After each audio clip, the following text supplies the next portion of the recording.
ജനിക്കുന്നതിന് മുമ്പ് പിതാവിനെ നഷ്ടപ്പെട്ട ഒരു കുഞ്ഞിന്റെ ദുഃഖമറിയണം, കഷ്ടപ്പാടുകൾ സഹിച്ച് വളരണം മുഹമ്മദേ, ക്ലേശങ്ങളുടെ പാതയിലൂടെ ചരിക്കണം മുഹമ്മദേ സല്ലല്ലാഹു അലൈഹി വസല്ലമ.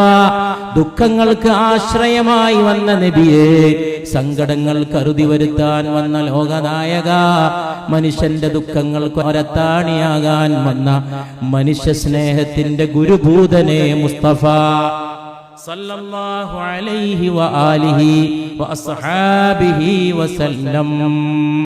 ജനിച്ച ഉടനെ തന്നെ ശിശുപരിപാലനത്തിന് വേണ്ടി, പാലൂട്ടാൻ വേണ്ടി ഉമ്മയുടെ അടുക്കൽ നിന്ന് മറ്റൊരു സ്ഥലത്തേക്ക് ബന്ധുക്കളെ ഏൽപ്പിച്ചു.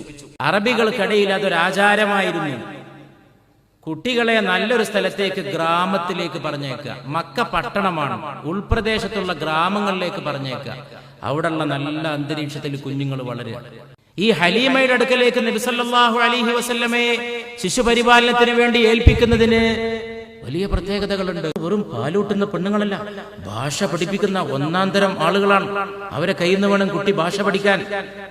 നബി സല്ലല്ലാഹു അലൈഹി വസല്ലം പറയേണ്ടത്, ഞാൻ നിങ്ങൾക്കിടയിൽ ഏറ്റവും അധികം അറബിയാണ്.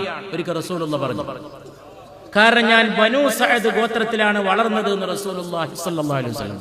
അത് ഹലീമയുടെ ഗോത്രമാണ്. ഹലീമയുടെ ഗോത്രം ഭാഷ പഠിപ്പിക്കുന്നതിൽ